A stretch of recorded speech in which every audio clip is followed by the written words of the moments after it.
So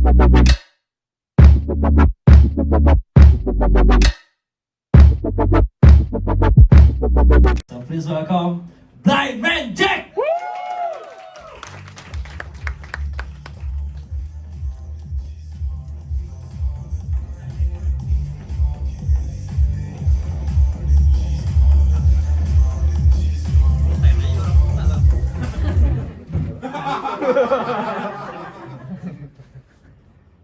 Enggak, ini serpil. Oke, meredakan tenggorokan. Yes.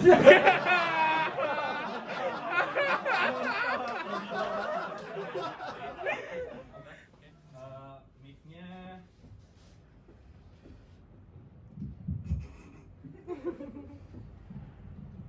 Okay, thank you very much everyone. A big applause please. Strepsil.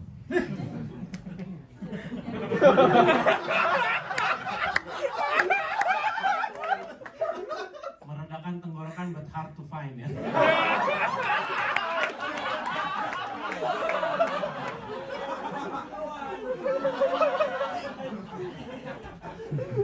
And it doesn't work on blind people. Yes, the good news is I'm not that kind of racist comedian. I'm not that kind of comedian that talks about religion, because no matter if you're foreigners, Indian, Chinese, Indonesian, doesn't matter. All of you are the same for me. You all look the same. But I do believe that Ben Daniel is black.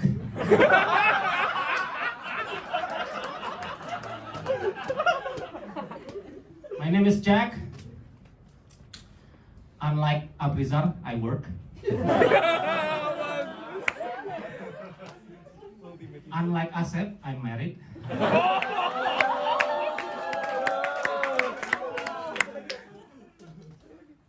And I met my wife long time ago, before Tinder. Yeah. We have blind dates.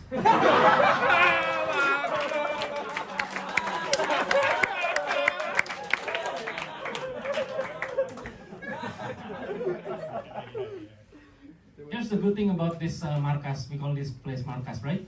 Yeah. It's much better than the other club. It has more lighting. It's brighter here, I think. Yeah, I've been married to my wife for 7 years, and she think my fetish is hide and seek. I said to her, that's just my way finding you, honey.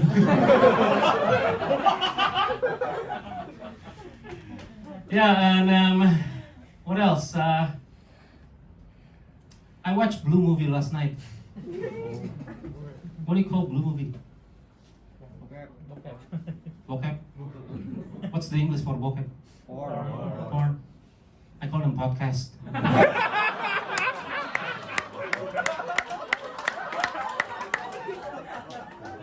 Doesn't matter. And the bad thing about watching porn with my wife is she always turn the volume down. I mean, admit it, guys, you never get erection watching Charlie Chaplin, right? So you don't get anything from that. Besides I'm a comic, I'm also a YouTuber. Have any of you seen my YouTube channel? No. No, neither do I.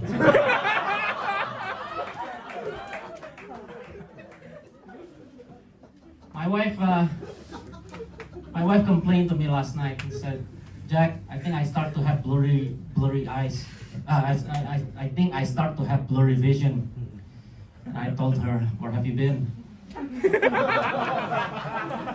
Welcome to my life. I need glasses. There you go. Okay, that doesn't work. And yeah, but don't get it wrong, I do like going to the movie.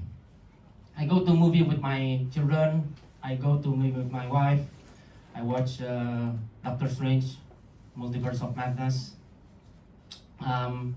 I enjoy watching movie because my daughter always whisper to me, what's the action? You know, sometimes you have scene where there is no dialogue, and then my daughter will whisper to me, you know, that's the Spider-Man just jump and you know, yeah. So she keeps whispering to me, and that's fine. Until one day, they release a movie called A Quiet Place.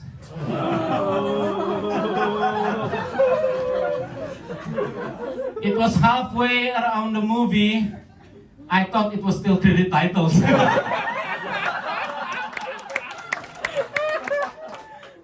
And you know what the worst part is? I watched the second one.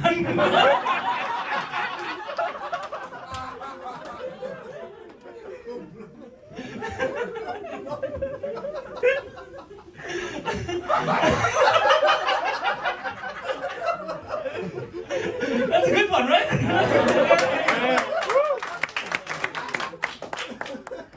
People always ask me, Jack, how do you know around? And I said, I use other senses. I use other part of my body to know what is around me. Like, you know, I'm touching the stools here, so I know there's a stools. I even know in the grass market, pasar rumput. In the grass market, there is a crossing bridge, right? Yeah. I know there is a beggar there. How do I know that? I accidentally kick her dog cans. So yeah, that's how I know around. And yeah, actually, being a person with disabilities sometimes it's difficult because people does not understand how to interact with people with disability, and they sometimes also don't know that we people with disability can do things like other people can do. You know, so I have difficulties finding job in the past because I'm blind. So therefore, when I apply for a job, I never put that I'm blind or I have vision impairment or, you know, I'm a person with disability. I never put that on my CV because they'll throw it right away. So one day, I applied for a job. And what happened next is 2 days after that, they called me and said, this is Mr. Jack Ahmad. Yeah. Okay, we would like to have an interview with you at 2 o'clock on Thursday. Would that be okay with you? Yeah, let's do that. Okay. So Thursday, like 1:30, I was in the venue. I get into the reception. The reception didn't even look at me when I approached with the security. Yeah. The receptionist just asked for my photocopy of my KTP. KTP. Yeah, she just asked for the photocopy of my KTP and then, look, you can put the photocopy of your KTP here and then the sembako, you can get it. Because at that time I was going to have an interview, I cannot be upset, right? Because I wouldn't get a job, because it's very difficult. So I bragged about my English and said, excuse me, lady, actually I'm here for my 2 o'clock interview. Bitch!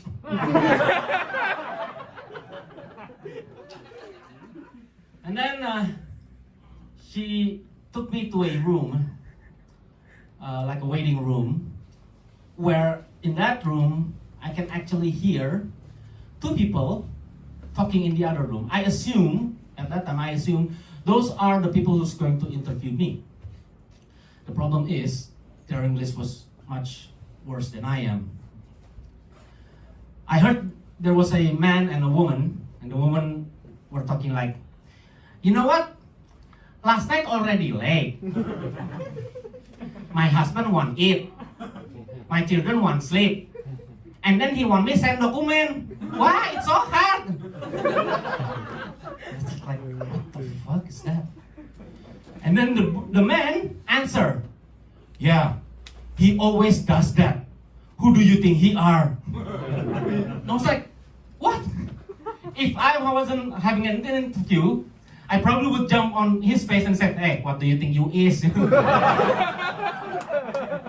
was so upset. So I was finally called by the person, Mr. Jack Ahmad. And when I came in, that's the first time they realized that I'm a blind. Okay, and they just got shocked until the time that I sat down in front of them. And the first question came from their mouth. "Excuse me, are you blind?" And I said, "Yes." "Are you?" Well, I have to confirm, right? I just have to confirm. And then the other guy said, "Excuse me, I don't think you're eligible for the job." And I said, "Why?" "Well, this is a position for bachelor degree." And I said, "I am a bachelor degree." And he said, "How come?" "Well, I'm blind, not stupid." Yeah. But they refused to interview me. And I got upset. I got very upset. We got into an argument. So I slammed on the table like, "You know what? This company is about to lose a very good person, a very qualified person that can make this company better." I was so upset. I stood up. I turned around and I think to myself, "Motherfucker, where's the door?"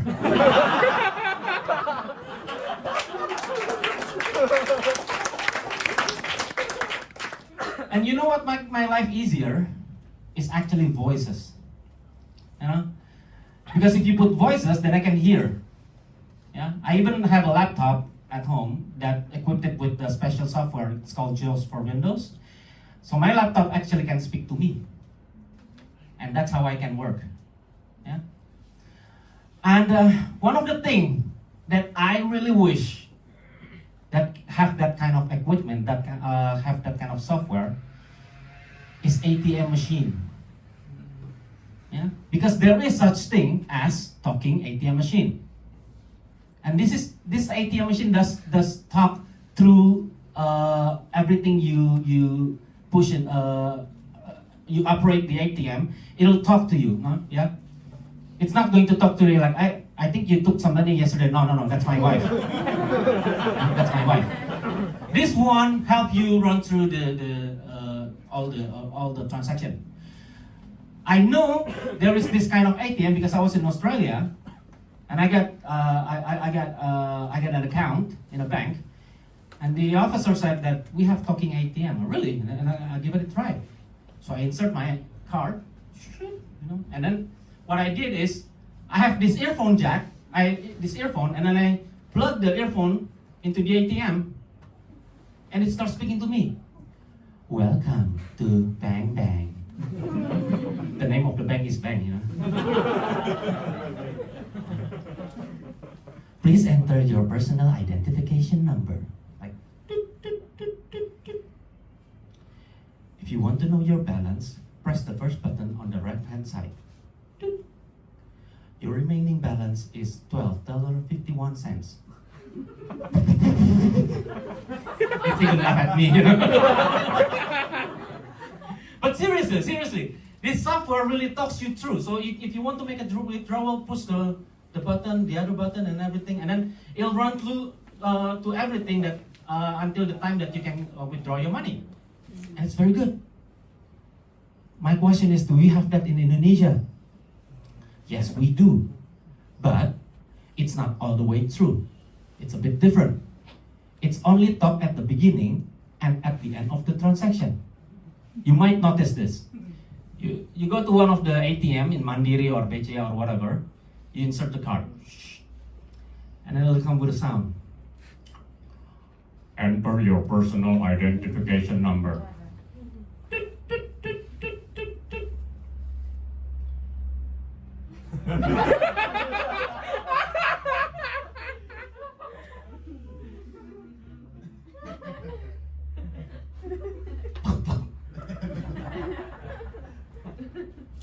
"Thank you for banking with us."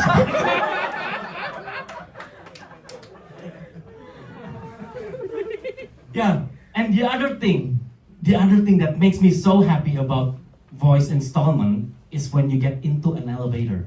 You get this a lot, right? These days. You got into elevators, and then you have the braille button, and then you have the voice. You have the sound. Yeah? Because you don't know how it feels to get lost in elevator. Yeah? That happens to me all the time. I want to go to 8th floor. I end up in 6th floor. Because some motherfucker pressed the button and didn't come in. So I thought it was 8th floor. But if there is a voice, I cannot get lost. Yeah? Because when I get into it and I push the button, doop, going up, zoom, ping, 8th floor. Then I got up. Yeah? And the machine would never trick me.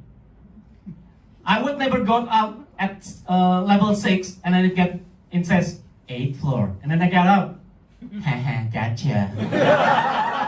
No, it won't happen. It won't happen. It's one honest machine. Have you ever been to a building in Salemba? It's called the headquarters of Nahdlatul Ulama. No? You should go there. The elevator is amazing. I'm telling you. I'm telling you the truth. I'm not lying. Yeah? So once you get into the elevator will greet you. And it sounds like this. Selamat datang di gedung Assalamualaikum warahmatullahi wabarakatuh. Selamat datang di gedung Nahdlatul Ulama. And then you press the button. Doop. Naik ke atas. Zzzz, ping. Alhamdulillah, kita sudah di lantai 8. Seriously. And I was so excited with that elevator. And I think it is very, very appropriate to install that elevator in Nahdlatul Ulama building. Imagine if you install that elevator in Alexis. 7th floor, striptease. People gambling, casino, things like that. Naik ke atas. Ding. The door open. Astaghfirullahaladzim. Oh, Ustad. And I was also just wondering, what happens if there's an emergency situation? You know, the elevator crash. You're stuck in the 4th floor. You have this emergency button, you press that. And it'll come with a voice. Ladies and gentlemen, please remain calm down and repeat after me. Asyhadu an la ilaha illallah wa asyhadu anna Muhammadar Rasulullah. I'm Blindman Jack, thank you very much. Give it a round for Blindman Jack.